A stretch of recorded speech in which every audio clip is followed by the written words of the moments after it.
你们谁都不能斩我！我看现在谁又能奈我何？谁能挡我？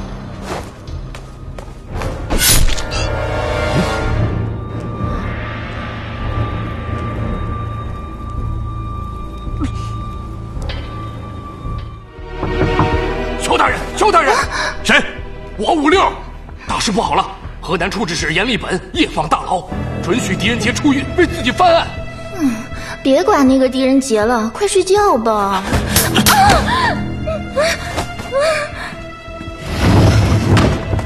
什么时候的事情？刚刚发生的事。不过狄仁杰没有步出大牢，就被2个蒙面女子接走了，现在下落不明。饭桶，一群饭桶！567，在，封锁城门，1个时辰之内，我要见到狄仁杰的尸首。领命。阎立本现在何处？回大人，在县衙。想要去县衙搜集我杀汪子峰的罪证？哼！备轿，县衙。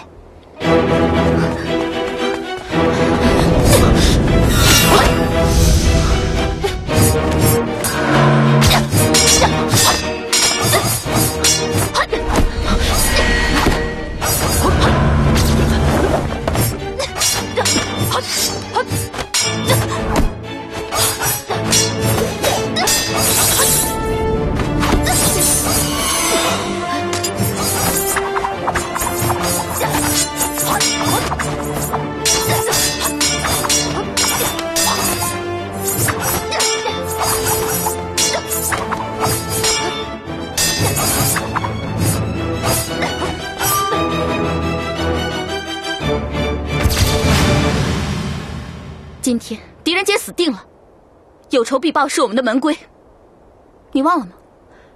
有恩必报也是我们的门规，你又忘了吗？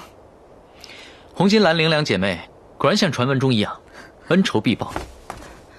你怎么知道我们是谁？2年前开始，你俩便是朝廷的通缉犯，最喜欢劫富济贫。一个爱穿红衣，手持双剑；一个爱穿蓝衣，手持青钢剑。你们俩的通缉榜文我都看过，看过的便不会忘记。只是晚生却不知道对你何恩之有，又跟你如何结仇？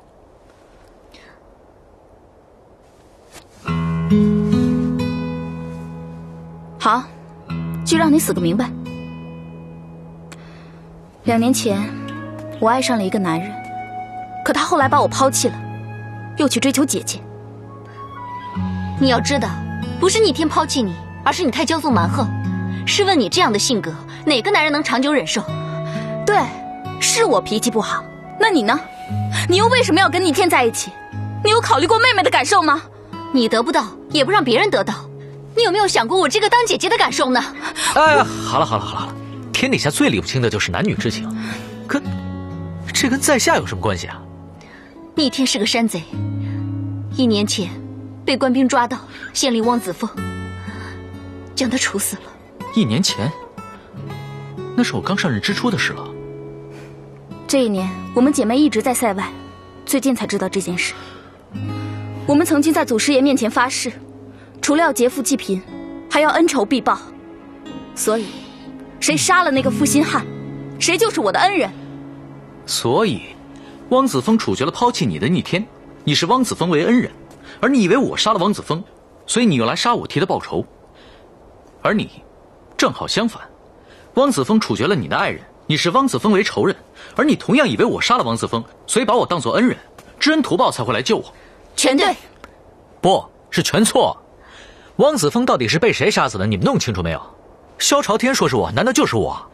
汴州大牢那一天有多少人被冤死？你们知不知道？还有，这是我做过的最没有意义的一次推断。狄仁杰断案讲究的就是公正道义，而你们俩却因为一个男人反目，打打杀杀，何其无聊！你说什么？竟然说我们姐妹无聊？我们姐妹就是喜欢打打杀杀，关你什么事？就是，百无一用是书生。你要真能救得了自己，何必在大牢里等我去救？只要你们俩肯随我去一趟衙门，我保证，不出1炷香的时间，你们便会知道凶手是谁。到时候你们是报恩还是报仇，悉听尊便。好，走。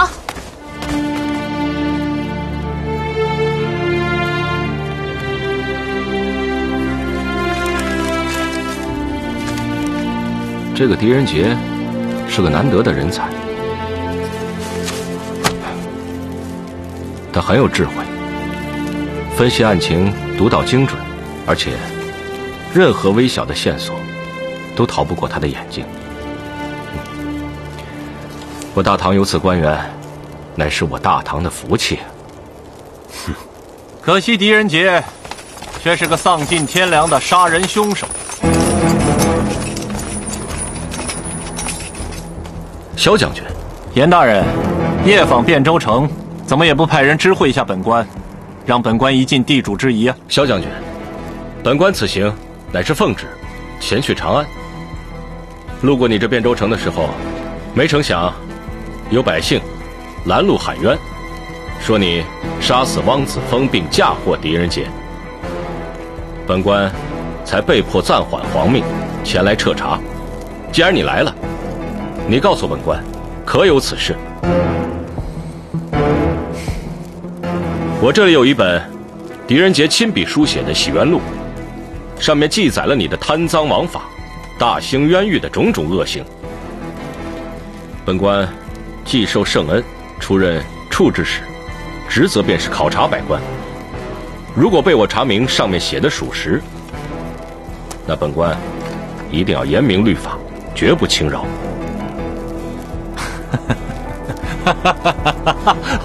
大胆！严大人面前不得无礼。闭上你的狗嘴！小小的一个禁军统领，无非是圣上面前一条狗。做狗，就要懂得看人脸色，不要乱咬人，小心咬错了人，连命都得赔上。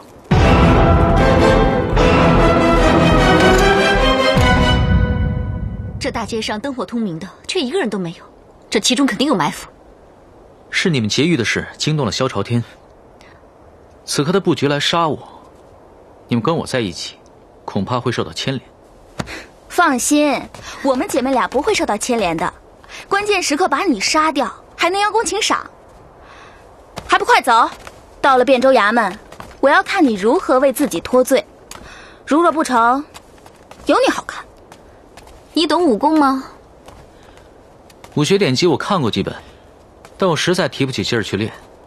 我们读书人啊，不动刀枪，只动脑子，手握一根铁笔，便能力敌千军。你这读书人的脑袋，除了吹牛以外，我还真看不出来有什么用。所以，你还是乖乖的跟在我们身后，千万别乱跑。哎，两位姑娘，慢点儿。狄仁杰是我们姐妹的，谁敢动他，得先过我们这关。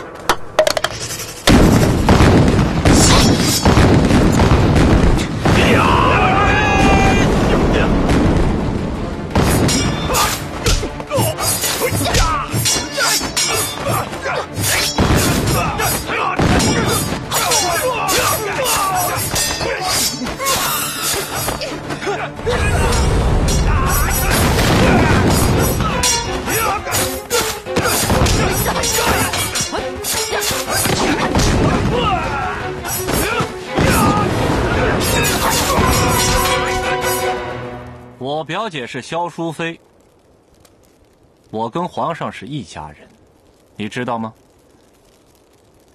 给我滚到一边去，别在我面前乱吠！滚！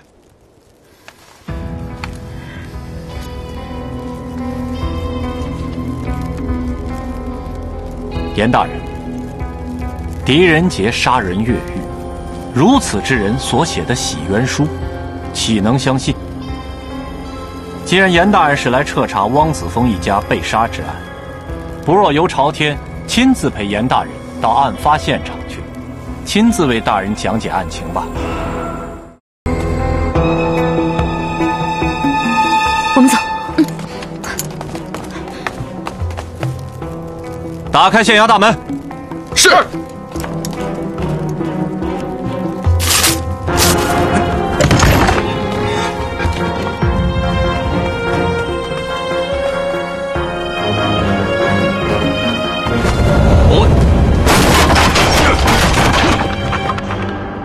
他们是5657兄弟，曾是杀人死囚，现在被萧朝天收买，为他卖命，你们可要千万小心。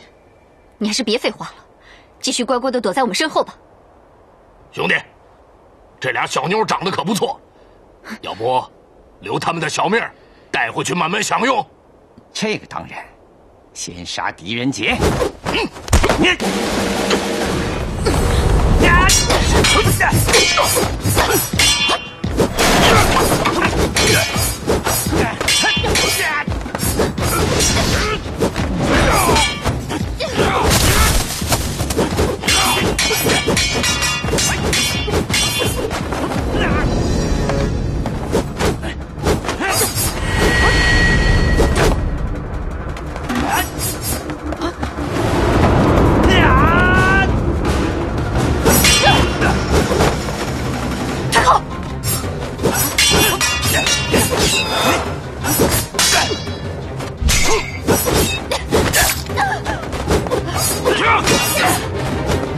姐姐，小心！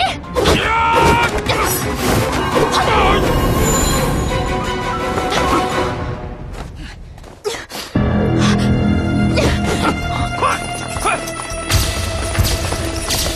休赛纠缠。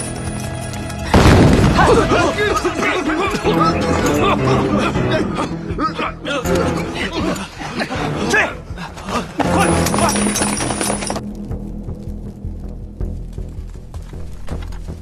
狄仁杰仪表堂堂，没想到却是狼子野心，人性泯灭，竟然敢在这公堂之上公然杀人，这简直是视大唐律法为无物。萧朝天，此案还是等本官见过狄仁杰，听他亲自解释过以后再做定论吧。那严大人可能要到阴曹地府，才能向狄仁杰问话了。你这话什么意思？严大人，狄仁杰私自越狱，我已派人捉拿，并下令如有反抗者，格杀勿论。萧朝天，这汪子峰一案疑点重重，你竟然敢滥用私刑！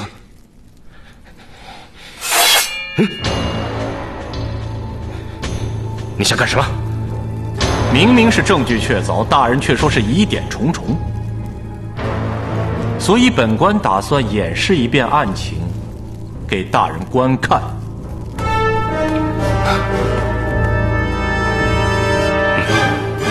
如我推断的没错的话，狄仁杰本可以先一刀杀了汪子峰，但是他没那么做，就是因为他想让汪子峰看着自己最爱的人一个一个去死。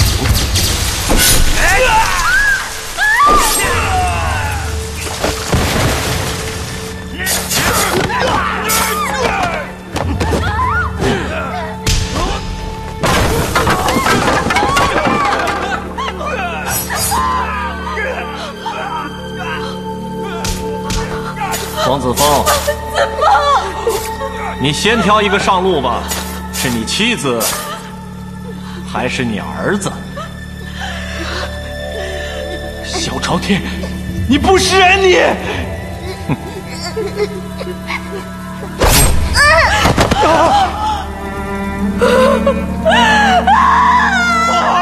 小宝，简直不是！汪子峰的怒骂激怒了狄仁杰，他竟然一刀先砍向这个只有5岁的孩子，然后就是他的妻子。这个可怜的女人哭得像疯了一样，可是还没说一句话，又是一刀。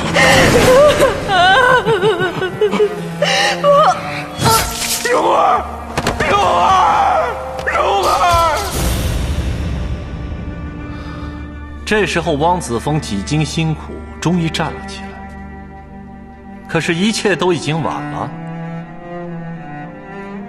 哼，汪子峰咬碎钢牙，想要和狄仁杰拼命，却被狄仁杰一刀钉死在了墙上。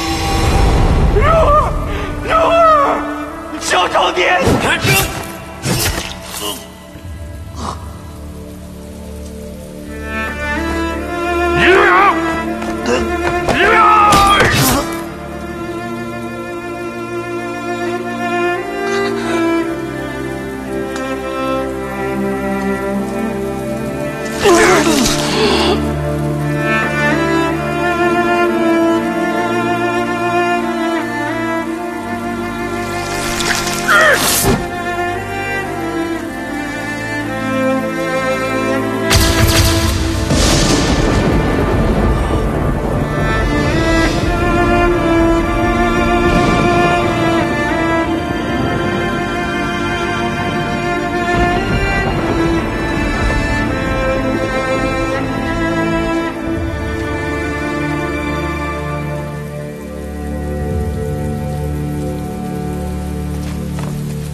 狄仁杰走后，没想到汪子峰还有一口气在，便在此处留下了一个带血的狄字，就是为了证明真正的杀人凶手就是狄仁杰，这就是事实。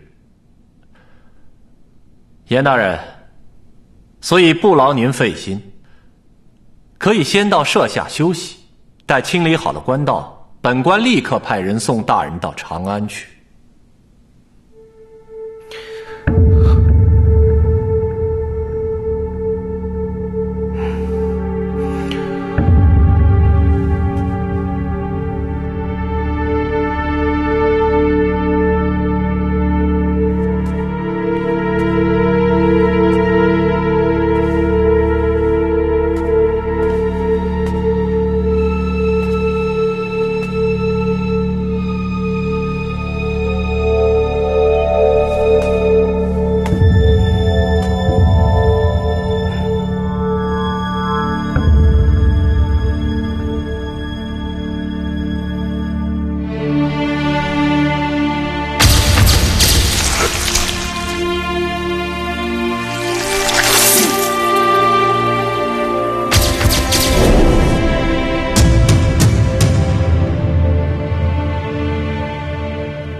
如果本官给你一个机会，你将如何翻案？大人只要随我去一趟汪大人被杀的衙门，让我和萧朝天当面对质，我定会自还公道。只因凶手在衙门里留下了极其重要的证据。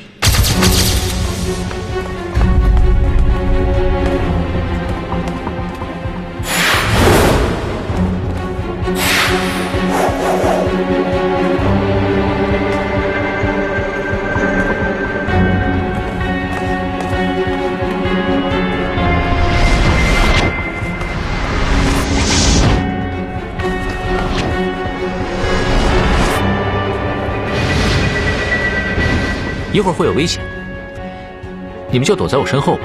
笑话！别告诉我你一个不会武功的书生，可以对付那么多的官兵。他们只有22个人，我一个人应付就可以了。22个人，就凭你？哼，要是你一个人能打倒22个人，我们姐妹就一生一世为你奴婢。哼，就只怕狄仁杰无福消受。有魔影已经够多了，你们给我静下。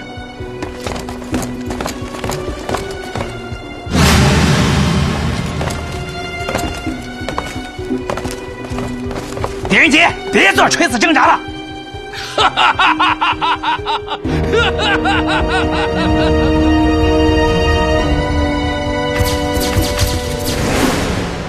借你的剑一用。你干什么？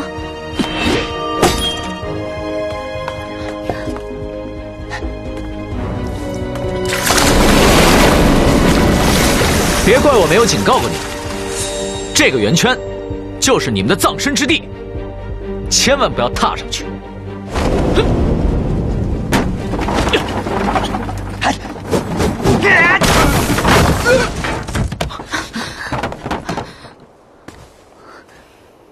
放箭！放箭！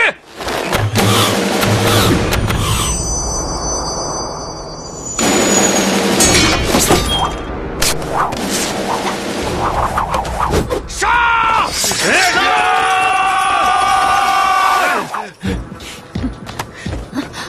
站在我身后，不要动。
狄仁杰！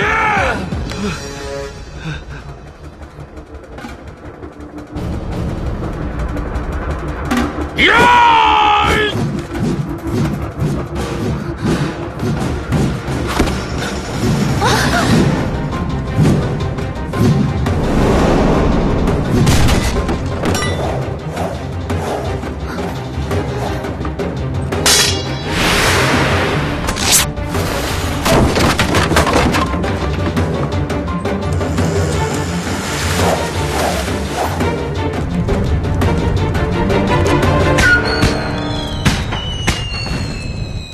抱紧我！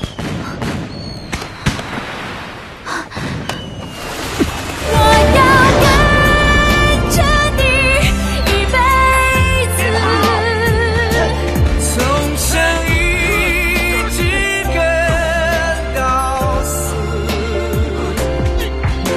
哪怕再多风雨侵蚀，依然紧扣着。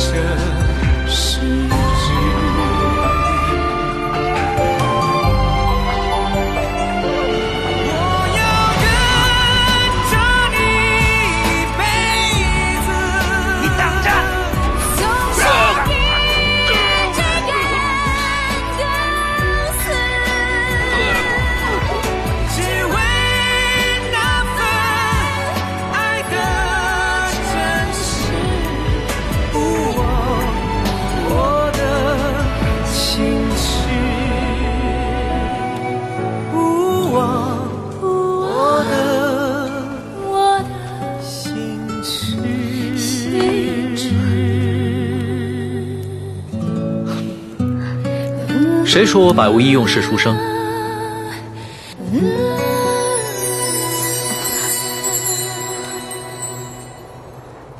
那些人也不能算你打败的呀，打败他们的是那些乱七八糟的东西。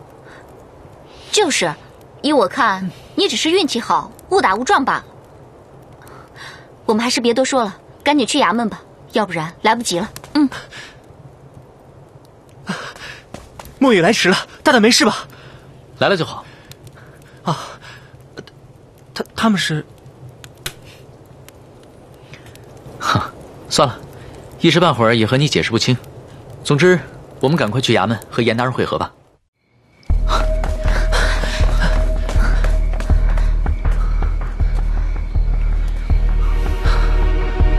你不是说严立本在这等你的吗？如果我猜的没错，严大人现在就在衙门里面。你们可以跟我一起进去，但必须答应我，无论发生什么事，都要按照我说的去做。好，走吧。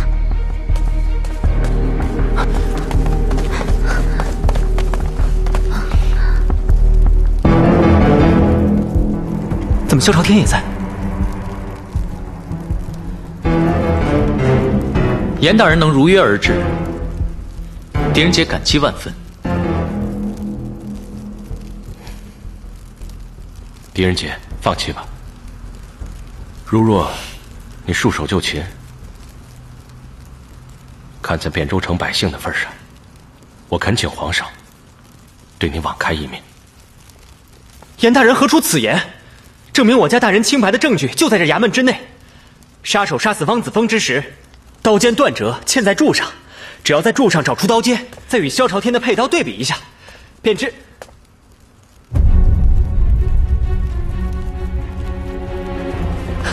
大大，刀尖不见了。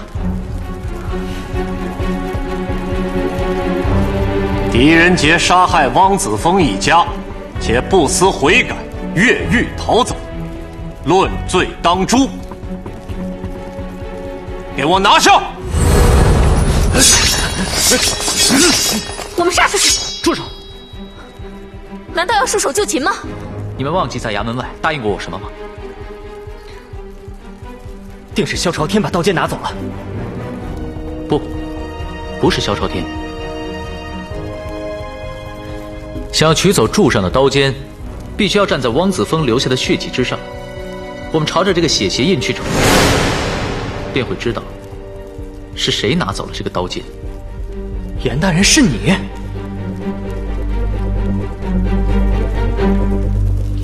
严大人以清廉见称，能让他背叛良知的，绝不会是功名利禄。如果猜的没错，萧朝天是以汪子峰为例，要挟要对付严大人的家人。严大人被逼就范，婉生说的没错吧？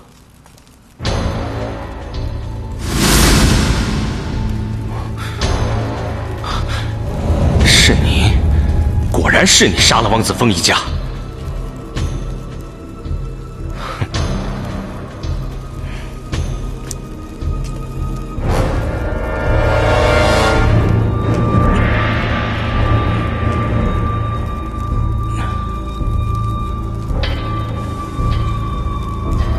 现在证据就在我的手上，你还敢说是狄仁杰杀了汪子峰吗？严大人，你可知道汪子峰被杀的原因吗？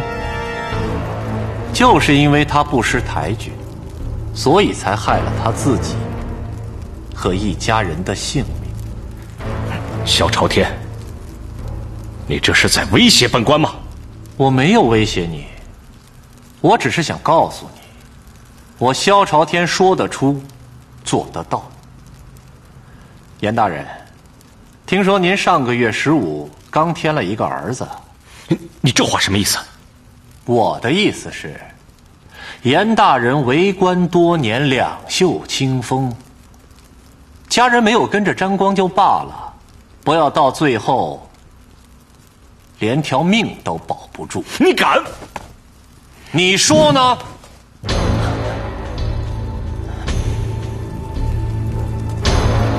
严大人，就算你今天把我抓入大牢，只要萧淑妃一句话，明天我还是可以大摇大摆的出来。不过那个时候，我一定会到府上去拜访您的一家老小。眼前你只有2条路可以走：一，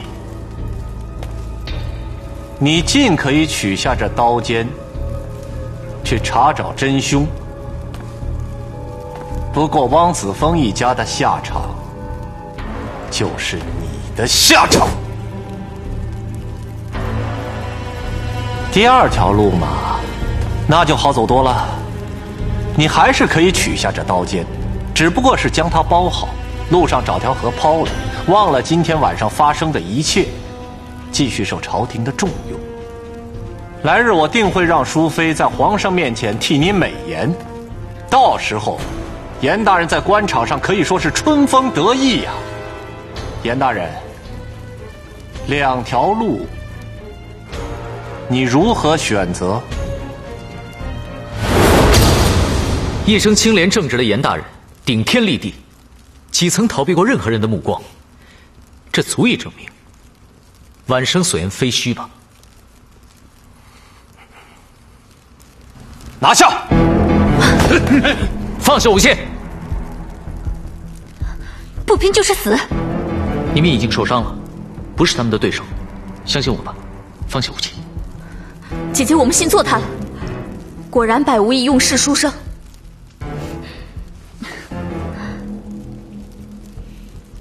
哼，把狄仁杰一干人等押到街上去处决。我要让汴州城的百姓看看，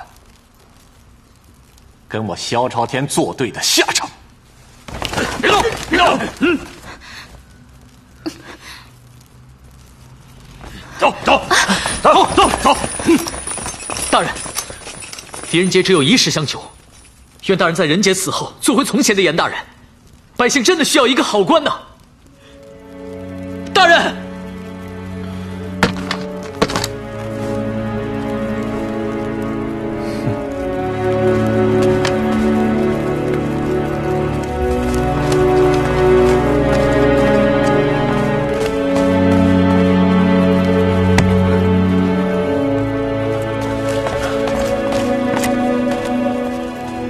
严大人，官道已经清理好了，我们身负皇命，还是赶路吧。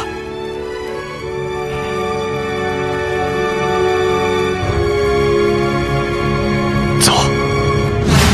哎，冤枉！狄大人，冤枉的！狄大人是好人呐，好人都没有好报吗？是啊，什么世道？狄大人是冤了！这年头恶人当道。好人没好报啊！就是，哪还有天理啊？没天理了！我相信狄大人。闭嘴！都闭嘴！多好人！狄仁杰贪赃枉法，不想活了，被县令汪子峰发现了，他便杀害汪子峰一家灭口，且不知悔改，畏罪潜逃，实在是罪大恶极。今晚，本将军就要亲手将这奸佞斩杀。萧朝天，今晚是你最后的机会。你要是坦诚过去所犯的一切罪行，并承认杀害了汪子峰一家，或许还能多活几天。否则，今天就是你的伏法之期。哼！狄仁杰，有本事你到阎王那儿，再去参本官一本。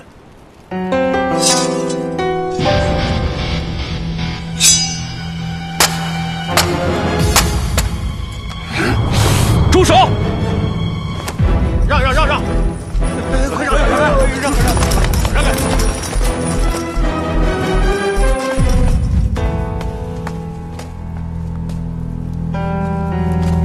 萧朝天，你杀死汪子峰一家3口，嫁祸狄仁杰，你实在是罪不可赦。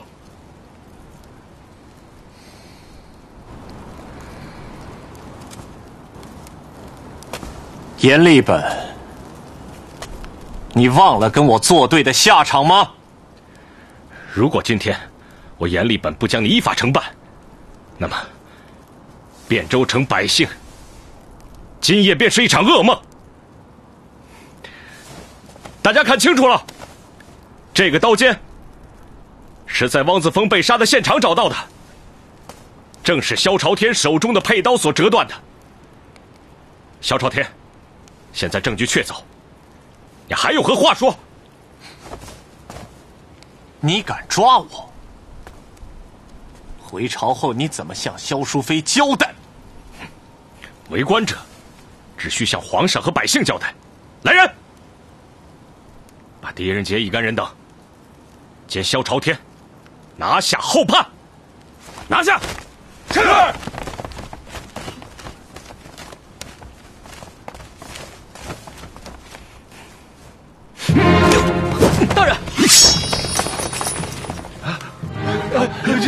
全都给我退下！萧朝天，你可知道挟持朝廷命官是死罪？我不是让你别在我面前乱吠吗？诬陷朝廷重臣也是死罪。我今天就要先处决了严立本，再去长安向皇上禀报。你敢？我绝不会让你伤害严大人的。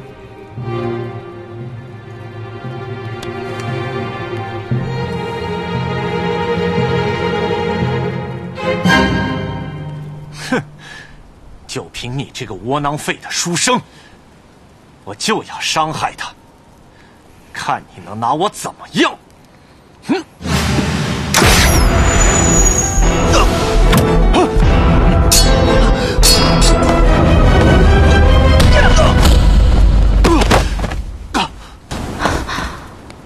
没想到你这么厉害啊！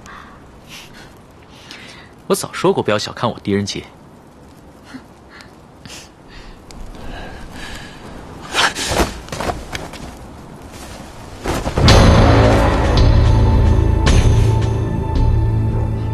此麒麟黄袍，乃萧淑妃亲手所赐，说能保我长命百岁。汪子峰一家是我杀的又怎么样？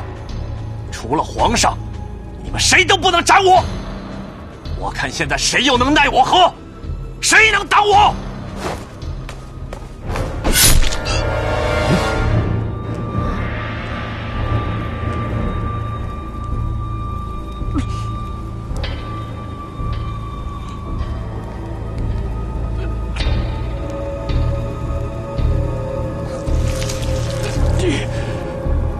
你这只狗，你竟敢！我当然敢。你不是说只有皇上可以斩你吗？皇上有旨，任何人阻碍严大人进宫面圣，格杀无论。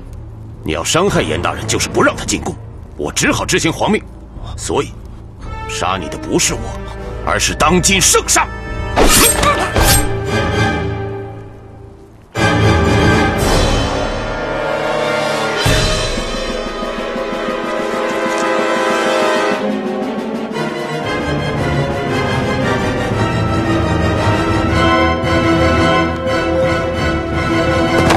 萧朝天死了，这是苍天有眼呐！真是啊！多谢严大人，多谢狄大人，严大人，你们这是咱们汴州百姓的救星啊！谢谢大人了，谢谢大人，谢谢大人，谢谢大人，谢谢大人，太谢谢了！谢谢狄大人，谢谢大人！想不到这萧朝天竟然栽在傻书生手上，是运气吧？当然是运气了，肯定是运气。各位乡亲们，你们的狄仁杰狄大人，是你们汴州城黑夜里的一颗明珠。我相信，他日他定会大展锋芒，造福于我大唐。哎，严大人说的对呀！严大人说的好，严大人说的好。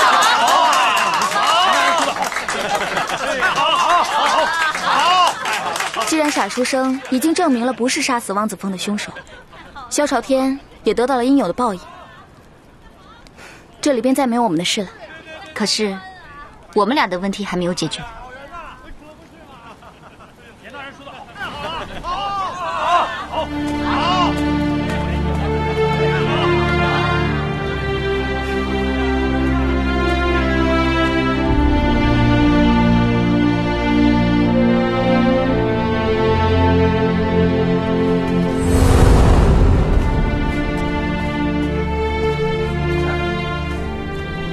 狄判座，若不是你昨夜临行前的振聋发聩的一番言语，恐怕本官已成为另外一个汪子峰，从此受那萧朝天的控制。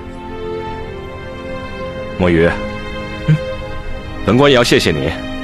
若不是你炸毁官道拦下本官，又何来昨夜这汴州城惊心动魄的漫漫长夜？大人过奖了，不过是急中生智，也算是赌博了。只因大大一再说您是个好官，一定不会看着有人受冤而坐视不管的。你主仆二人真可谓是智勇双全，本官真是心悦诚服。狄判座，你是个难得的人才，本官回到长安后，定会向朝廷举荐你，保你入朝为官，让你大展拳脚。谢谢严大人，仁杰还是想留在汴州。人杰散漫惯了，在这里远离庙堂，更加自由，而且可以了解百姓的疾苦，为百姓做点实事。你不就想要个了断吗？那来吧。对不起，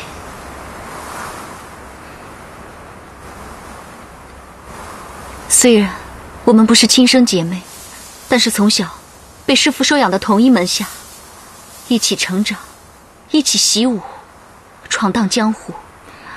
这10多年来，我们的感情已经如同亲姐妹。狄仁杰说的对，你我不应该为了一个男人而伤了感情。可是红巾，爱不爱一个人，是我自己也无法控制的事情。但是我飞兰陵今天对天发誓，从今往后，不会与你再爱上同一个男人，也不会与你再争同一个男人。姐姐，姐姐，对不起。好妹妹，哭什么呀？别哭了，咱们俩现在就去大漠把仇报了，然后再回到汴州，履行我们的诺言。诺言。这支笔既能写喜元书，又能够击退那萧朝天。哎，真可谓出神入化。不知道他有何来历？大人，此笔乃仁杰的家传之物。哦，笔杆是由玄铁熔铸，笔尖是由天蚕丝制成，沾墨速溶，风干后却又坚硬无比。此笔用材独特，而且甚为沉重，要想使得自如，恐怕也不是一件易事吧。从小到大，这支笔一直伴随着仁杰左右。一开始用起来十分笨拙，很不习惯，时间久了也就习惯了。现在用起来简直是操控自如。你现在不仅是操控自如，最让本官佩服的是你的眼力，独到精准。将笔作为暗器，也是仁杰的一位朋友所教。他让仁杰以此来防身。想来你这位朋友应该是一位极厉害的人物，而且对你也应该是十分的关心。严大人，我们该启程了。好，狄判佐，那我们就此别过。他日如果有用得着本官的地方，尽管直言。多谢严大人，严大人一路走好。告辞。告辞。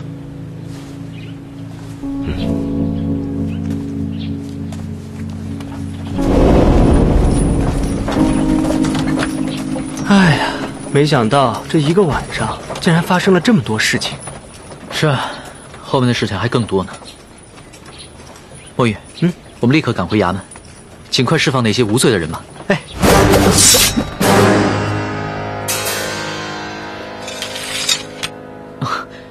你们昨晚不辞而别，我还以为我们的恩怨情仇已了，后会无期了。虽然恩仇已了，但还有诺言没有兑现。对，我们要履行诺言。什么诺言？一生一世为你奴婢，事后左右。啊，一生一世，只是开个玩笑，你们可以不用当真的。你以为我想？我们姐妹在祖师爷面前发过誓，要恩仇必报。狄仁杰，你是不是想我们违背誓言，不得好死啊？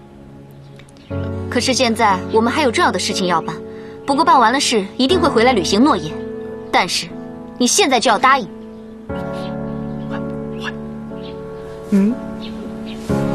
好，我答应行了吧？你们赶快办自己的事儿去吧，千万别耽误了。后会有期。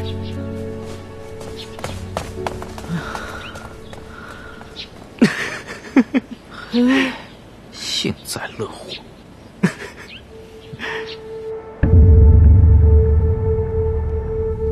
皇上，皇上，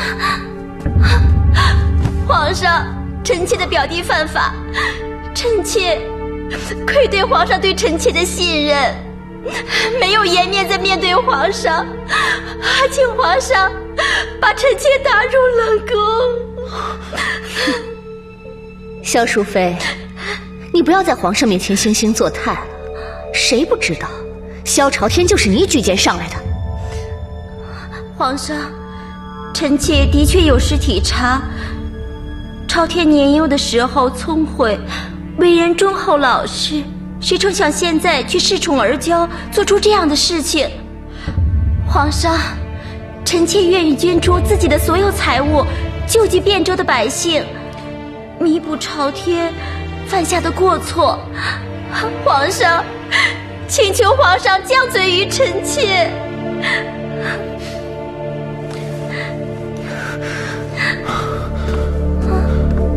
淑妃，起来。爱妃，萧朝天犯罪和你没有关系，你当初举荐的也是你的一片好心。若说失察，其实朕也有过错。陛下，够了，此事到此为止。萧朝天已经被斩，得到惩罚了。淑妃，你若愿意捐出所有财物，朕也准许。只是你不要再为此事自责伤神了。皇上，臣妾日后必定加倍的用心侍奉皇上，报答皇上的恩德。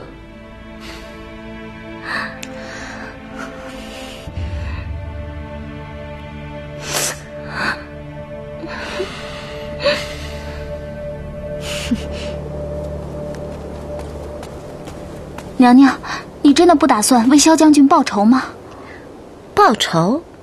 哼，我怎么会为他报仇呢？他险些连累了我。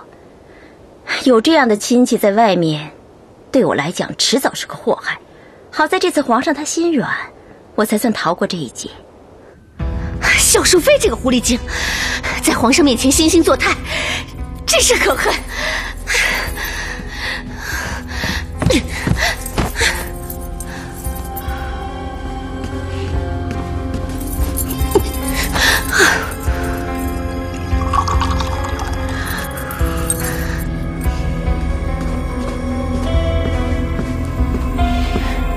娘娘，你先喝杯茶消消气。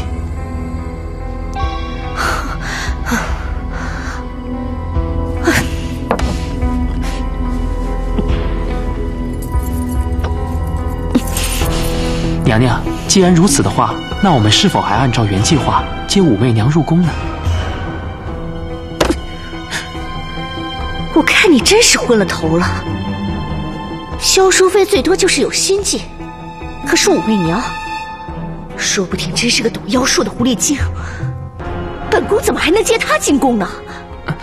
是，交进失言了。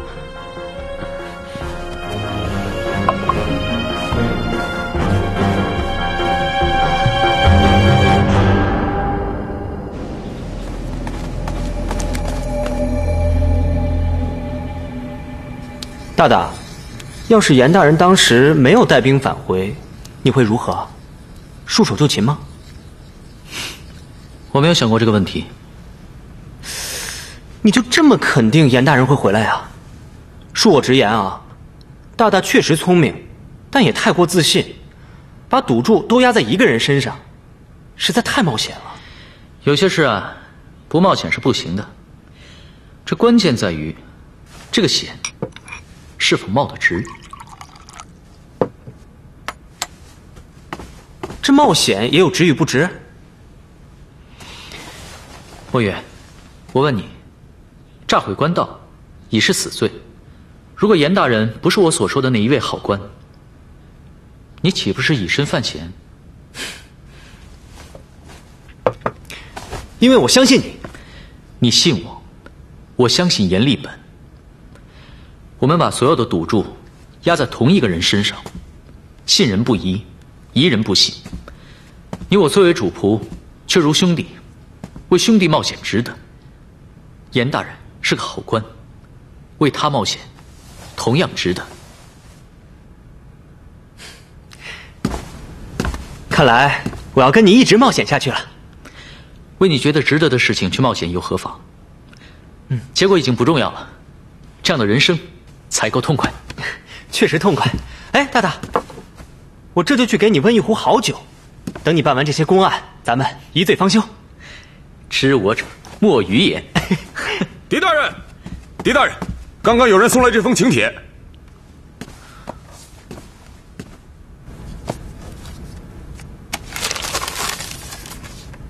长安大理寺少卿王浩德的义妹王昭燕，3日后在长安成亲，邀请大大去参加。原来，大大约汪子峰去长安，就是找王浩德帮忙，参萧朝天一本。现在此案了结，没想到他的义妹又要成亲，看来这次长安咱们怎么也是躲不了了。我这就去收拾收拾，准备启程。不，我不去。不去？王浩德大人和您可是好朋友啊！我说了不去，就是不去。是不是因为药王山庄庄主慕容清？他和王昭燕是好友，想必一定会去参加婚礼的。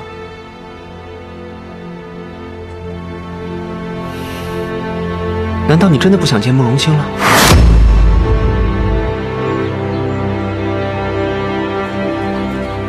哎，快点，快点！啊，好的。哎，赶紧着，赶紧着啊，麻利点儿。是。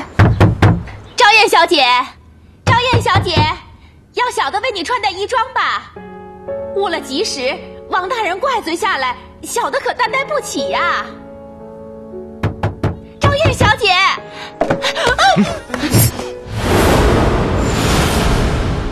昭燕，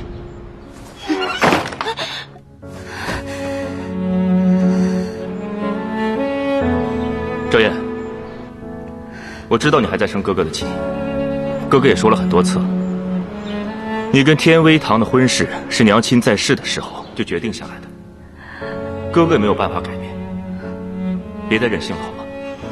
把门开开。昭燕，昭燕，昭燕，哥，你是要逼死我吗？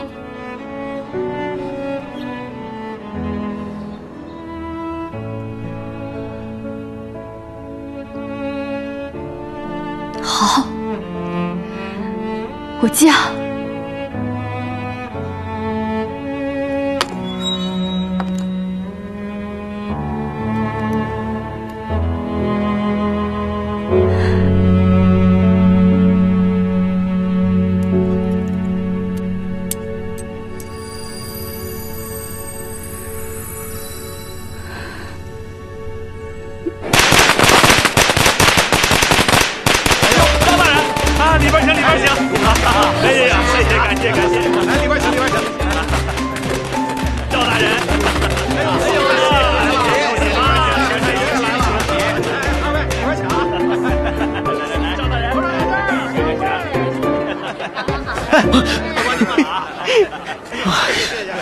哎呀，查到什么了？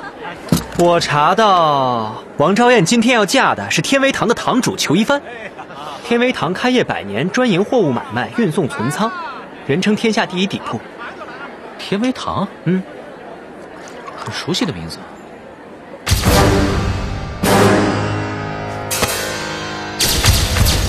天威堂的库房近期接连失窃了几批波斯山人所寄存的贵重货物，看来这天下第一底铺的名字该改一改了。还查到什么？还查到裘一帆请来了阎立本大人做主婚人，只因阎裘两家是世交，而裘一帆自幼父母双亡，一直在阎立本大人的照顾下长大，所以2人情同父子。哦，是吗？还有吗？还有就是慕容清小姐的大名果然在宾客名单之上。哎，大大，你为什么出尔反尔，说不来长安，还是来长安了？明知故问吗你？好，那就问一些墨雨不知道的。3年前你独自到药王山庄拜师学艺，究竟跟慕容姑娘发生了什么？为什么离开之后便不愿再见慕容姑娘？难道你做了什么对不起人家的事儿？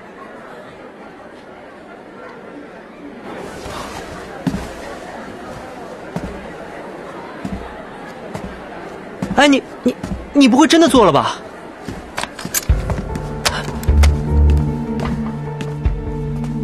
今天可要多喝几杯。严大人啊，严大人，恭喜恭喜！谢谢，好，谢谢啊！有劳各位了啊，有劳了。哎，不知道新娘他们来了没有？严大人身边的，莫非就是白衣神判蒋浩辰？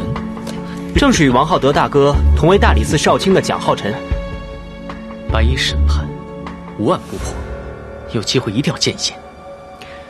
新郎官旁边的就是新郎官的拜把大哥，长乐帮的帮主常振锋。绝配啊！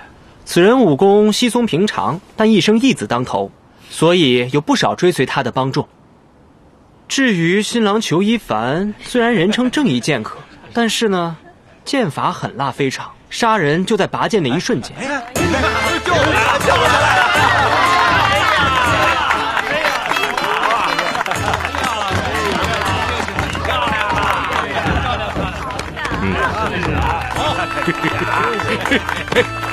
来了，多喜庆啊！这大喜的日子，新郎官看起来并不开心啊。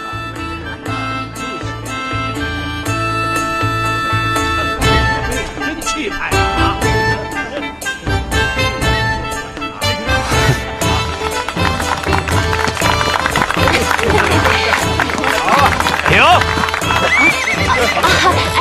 停叫啊！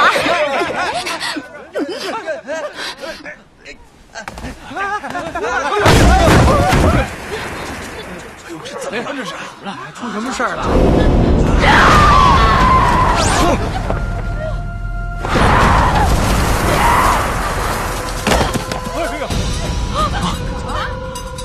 新娘子怎么了？裘一凡，你好毒，是你害死我的！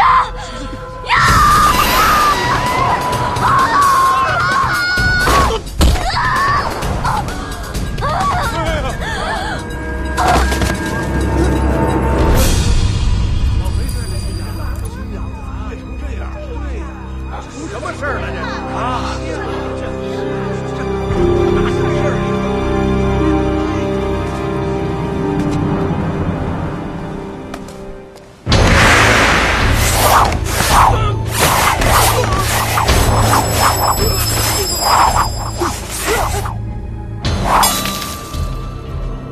玄丝神针，慕容清。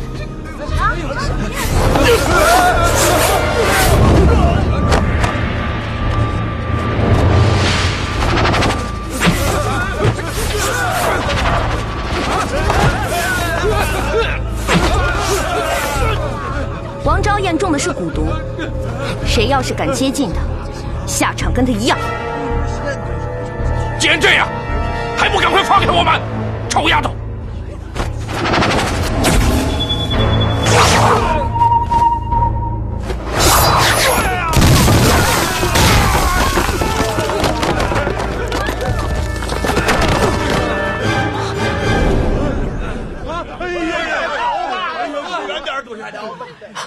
终于来了。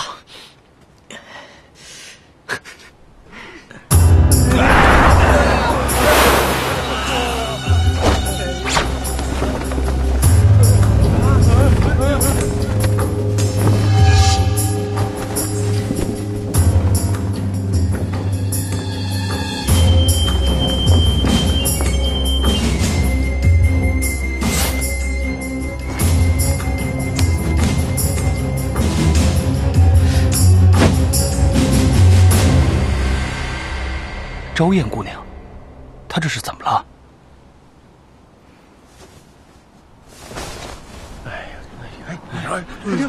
死了。王昭彦中的是蛊毒，会传染他人，不宜留在人多之处，尽快把人抬走吧。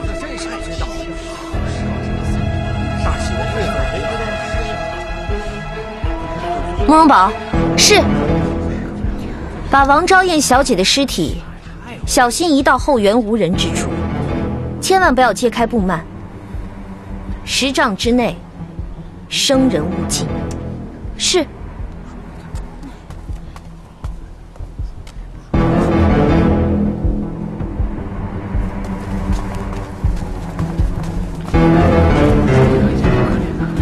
的日子，你说这闹出人命裘一帆，王昭燕死前为什么跟你说这些？我怎么会知道？常大哥，严大人，请你们一定要相信我，王昭燕的死真的跟我一点关系都没有。哎，一帆这个人我还是知道的，他行事磊落，江湖人称正义剑客，他怎么会毒害自己的未婚妻呢？况且，江湖中名不副实的人多的是，所以挂着正义的羊头，大有可能卖的是不义的狗肉。哟呵！没想到名震江湖的药王山庄庄主慕容清小姐，居然是一个出口不逊的母老虎。我常振锋敢以项上人头作保，这个女人的死，跟我兄弟裘一帆没有半点关系。好了，各位安静一下，啊！我身边这位，就是大名鼎鼎的白衣神判，大理寺少卿蒋浩辰蒋大人。刚才发生的事情，他都看到了，我相信他一定会查明真相，绝不会冤枉无辜的。蒋少卿，我说的没错吧？是的，严大人。大风，大人，立刻赶回大理寺，向王少卿报告这里的情况。